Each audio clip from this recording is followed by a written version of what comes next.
Oke ya, kuliah kali ini itu tentang aplikasi PDB Order 2 ya. Diambilnya untuk aplikasi di rangkaian listrik ya, saya ambil. Nah, ini aplikasinya adalah rangkaian RLC. Jadi saya punya rangkaian seri hambatan, kumparan dengan kapasitor, dengan tenaga ya, dengan daya listrik. Jadi saya punya model matematiknya, misalkan Q itu adalah muatan listrik ya. Lalu I atau turunan dari Q, ya, turunan pertama dari Q itu adalah arus listriknya. Nah, sedangkan voltase resistor di resistor ini VR, ya, R dikalikan I atau R dikalikan dI per dt. Nah, selanjutnya untuk yang di kumparan ini VL ya, L dikalikan dI per dt atau L dikalikan turunan kedua dari Q ya, gitu, terhadap T. Nah, lalu untuk yang di kapasitor ini VC-nya itu adalah Q dibagi kapasitas kapasitornya. Oke. Nah, saya punya sumber arus listrik ya. Nah, ini tidak harus baterai ya. Ini kalau di gambarnya ini sinusoidal ya, artinya AC ya. Baterai itu DC ya. Gitu. Jadi arus listriknya 0, muatan listriknya 0 saat switch-nya masih off ya. Gitu. Oke, jadi saya punya berdasarkan hukum Kirchhoff, formulanya adalah seperti ini. L Q double aksen ditambah L Q aksen ditambah Q dibagi C sama dengan voltasenya. Ya, gitu. Oke. Nah, oke, sebagai contoh saya punya rangkaian RLC. Ya, ini diketahui itu R-nya 16 ohm, L-nya 0,02 Henry, C-nya itu 2 kali 10 pangkat min 4 farad. Ya. Nah, ini kebetulan saya ambil baterai 12 volt. Nah, berarti ketika switch off, berarti T-nya 0, arusnya juga 0, kapasitornya, muatan listriknya itu 0 ya. Gitu. Oke, tinggal masukkan ke hukum Kirchhoff-nya, ya. Substitusi. Nah, kebetulan ini C-nya masih ada di bawah, saya naikkan, ya. Nah, selanjutnya untuk bisa diselesaikan, berarti ini semua harus kita bagi dengan 0,02 ya. Karena saya perlu bagian depannya ini harus jadi 1. Jadi semua dibagi dengan 0,02. Maka saya punya persamaan diferensial order 2-nya itu adalah Q double aksen tambah 800 Q aksen tambah 250.000 Q sama dengan 600. Oke, sampai di sini ada yang tanyakan? Ya. Oke, kalau tidak ada, langkah selanjutnya adalah mencari solusi homogennya. Nah, untuk mencari solusi homogen, berarti bagian ini, bagian kanannya, ya, bagian RT-nya saya buat jadi 0. Lalu kita cari persamaan karakteristiknya. Nah, didapat seperti ini. Dari sini kita gunakan rumus ABC. Di mana A-nya itu adalah 1, B-nya 800, C-nya 250.000. Anda hitung dengan rumus ABC, ya, sehingga didapat, nah ini, ya. Saya punya R-nya itu adalah negatif 400 plus minus 300 I, ya, I-nya imajiner. Nah, karena imajiner, maka saya dapatkan solusi homogennya adalah seperti ini, ya. Nah, untuk yang bagian imajiner ini menjadi cos dan sin itu bisa Anda pelajari lebih lanjut di mata kuliah variabel kompleks ya. Gitu. Kenapa dia jadi cos dan sin? Gitu. Oke. Nah, ini solusi homogennya. Nah, setelah dapat solusi homogen, baru kita bandingkan dengan bagian non homogen. Nah, ya, saya punya bagian non homogennya di sini adalah 600, sedangkan solusi homogennya ya itu adalah eksponen ya, eksponen dan kosinus sinus ya. Nah, ya. Jadi ini jelas-jelas berbeda. Karena berbeda ya kita gunakan informasi yang ada di non homogennya yaitu 600. 600 itu adalah suatu konstanta. Ya. Jadi konstanta saya pilih adalah huruf A. Ya. Karena ini konstanta, maka saya turunkan sekali, itu hasilnya 0. Turunkan lagi, sekali lagi, itu jadi 0 juga. Ya. Nah, dari sini kita substitusi ke persamaan diferensialnya. Ya. Jadi saya punya di sini. Oke. Ya. Nah, ini. Jadi kita bisa dapatkan bahwa A-nya itu 0,0024. Nah, sehingga yang tersisa itu adalah bagian homogennya, yaitu bagian C1 dan C2. Ini harus kita cari berapa nilainya. Nah, untuk mendapatkan nilai C1 dan C2, kita gunakan informasi. Ya, informasi yang ada. Ya, dari soal, informasinya itu adalah T-nya 0, I-nya 0, I-nya 0. Nah, saya punya dari solusi seperti ini. Tinggal Anda ganti Q-nya dengan 0 dan T-nya dengan 0. Ya. Maka di sini didapatkan bahwa C-nya itu adalah negatif 0,0024. Ya. Itu yang C1. Nah, untuk mencari C2, berarti kita gunakan informasi yang I. Ya. Nah, oke. I ini adalah turunan pertama. Ya. Oke, kita turunkan. Jadi ini solusinya Anda turunkan. Ya. Nah, baru Anda ganti T-nya dengan 0, I-nya dengan 0, maka didapat C2-nya itu negatif 0,0032. Oke, sampai di sini ada yang tanyakan? Ya. Oke. Sampai di sini ada yang tanyakan? Ya. Aman, Pak. Jelas, Pak. Masih jelas, Pak. Ya.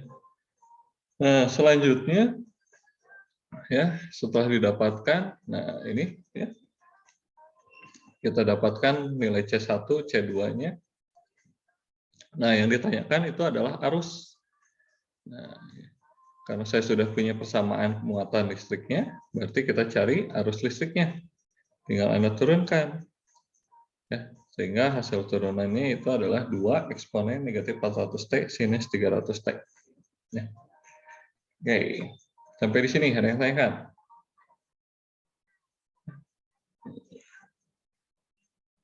Oke, kalau tidak ada, kita lanjut. Nah, contoh kedua itu adalah rangkaiannya LC. Ya. Jadi rangkaiannya hanya ada kumparan dan kapasitor, jadi tidak ada hambatan. Oke. Nah, karena tidak ada hambatan, formulanya tetap sama, ya, pakai hukum Kirchhoff ini. Ya. Jadi formulanya tetap sama. Karena rangkaiannya LC, berarti saya punya hambatannya itu adalah bisa jadi 0. Ya. Ya. Jadi formulanya tetap sama. Nah, oke. Lalu Anda substitusi L-nya, C-nya, R-nya juga. Sehingga kita punya persamaannya adalah seperti ini. Seperti biasa, Q double aksen harus sendirian ya. Jadi kita bagi dengan 10. Oke. Nah, kita punya Q double aksen tambah 25 Q sama dengan 20 sinus 5T. Nah, baru langkah selanjutnya itu adalah mencari solusi homogen. Jadi yang 20 sinus 5T-nya ini kita buat 0 dulu untuk mencari yang homogen. Ya. Nah, ini ya. Lalu kita buat persamaan karakteristiknya. Oke. Cari nilai R-nya. Nah, ternyata didapat R-nya adalah plus minus 5I, sehingga kalau kita hitung, nah, solusi homogennya itu adalah C1 cosinus 5T ditambah C2 sinus 5T. Nah, langkah selanjutnya itu adalah mencari bagian non-homogen. Nah, saya punya bagian non-homogennya itu adalah 20 sinus 5T ya, dari PD-nya. Baik. Nah, solusinya ini adalah C1 cosinus 5T dan C2 sinus 5T. Ya. Kalau Anda perhatikan di sini, ini adalah kembar. Ya. Ya, kalau Anda perhatikan ini C2 sinus 5T dan 20 sinus 5T ini kembar. Ya. Ini kembar. Karena 20 itu adalah konstanta, ya, C. Lalu sinus 5T. Oh, sinus 5T kan jelas-jelas sama gitu ya. Jadi saya punya ini adalah kasusnya kembar. Karena kembar berarti kita harus buat pembeda. Ini kembar 2 ya. Ada 2 kali kan sinus 5T-nya disebutkan. Nah, pembedanya saya kalikan dengan T. Nah, ya. Jadi T di sini itu adalah pembeda kembar. Nah, ini kan sinusnya ya. Oke. Jadi ini sinusnya ya. Nah, ini jadi saya misalkan B sinus 5T. Karena sinus itu harus ada kawannya, ada ko-nya. Ko kawannya, kosinus. Jadi sinus itu harus dengan kawannya, kosinus. Ya. Makanya jadi saya punya solusi non homogennya itu adalah T. T ini pembedanya, pembeda kembar dikalikan dengan A kosinus 5T karena ini adalah ko-nya dan B sinus 5T ini adalah sinusnya ya, diambil dari RT-nya. Gitu. Setelah itu ya lanjutkan cari turunan pertama ya, cari turunan pertama dan turunan keduanya. Oke, sampai di sini ada yang tanyakan?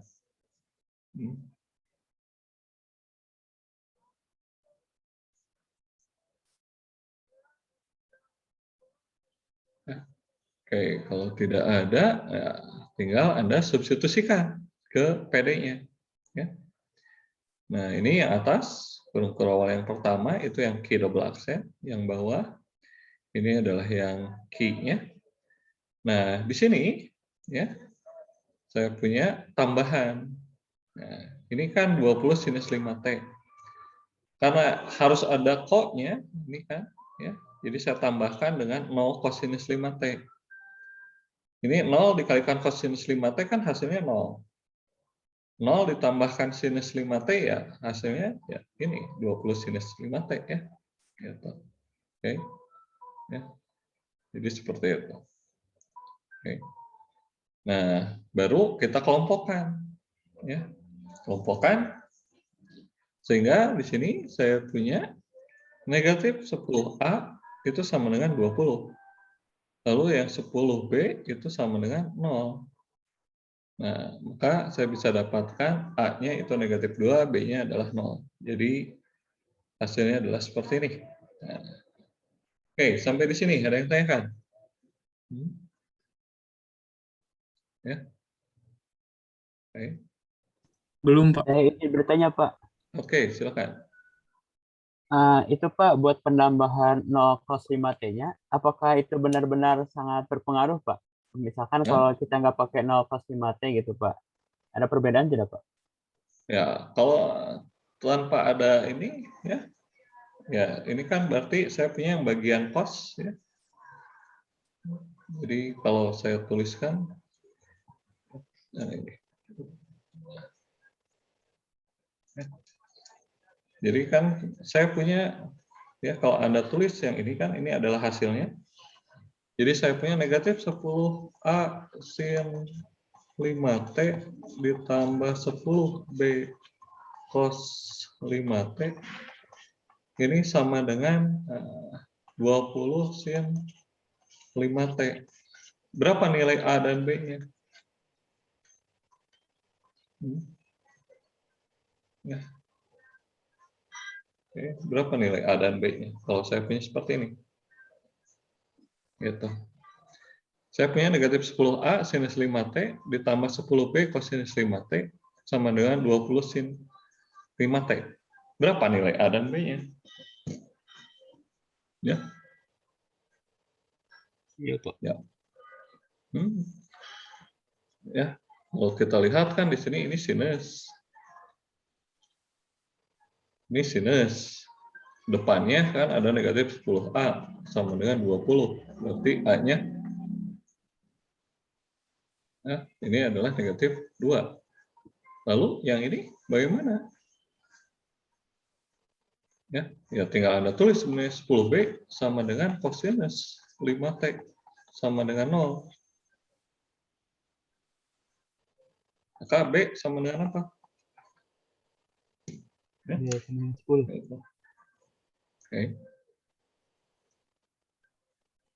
Jadi tujuannya dinolkan 0 kosinus 5T itu untuk memudahkan perhitungan nih, memudahkan Anda mencari teknik substitusi dan eliminasinya untuk mencari A dan B. Ya, kebetulan di sini B-nya hasilnya adalah 0. Oke, ada lagi tanyakan? Ya. Terima kasih, Pak. Oke, kalau tidak ada, langkah selanjutnya adalah mencari C1 dan C2. Ya. Nah, ini C1 dan C2 seperti biasa, sama caranya.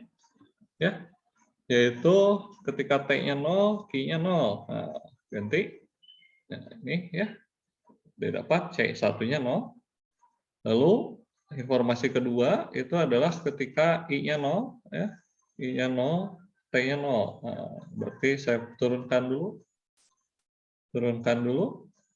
Nah, ini hasil turunannya. Ya.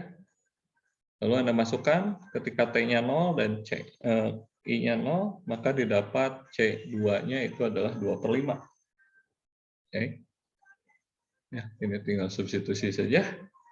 Setelah disubstitusi, baru Anda dapatkan, oh ini adalah formula Q-nya. Ya. Oke, itu adalah formula Q-nya. Nah, selanjutnya, karena yang ditanya juga adalah arus listrik, ya, tinggal turunkan. Turunkan, didapat hasilnya adalah 10T sinus 5T. Oke, sampai di sini ada yang tanyakan? Pak, izin bertanya. Ya, silakan. Untuk nyari solusi non homogennya artinya kalau pakai cara yang dicari Y kayak kemarin itu juga bisa ya, Pak? Hah? Bagaimana? Dipakai cara yang dicari nilai Y sama nilai U-nya, Pak, kayak kemarin. Oh, Untuk mencari nilai solusi non homogennya, artinya. pakai itu variasi parameter, ya. Pakai Y, pakai U, Iya, Pak. boleh. Integral. Boleh, tidak masalah. Ya. Ya. Oke, ada lagi? Ya. Jadi silakan Anda pakai variasi parameter atau koefisien tak tentu, ya, ini koefisien tak tentu. Gitu. Oke, ada lagi? Tanyakan? Karena kedua cara itu jawabannya sama. Nah, tugasnya, ya.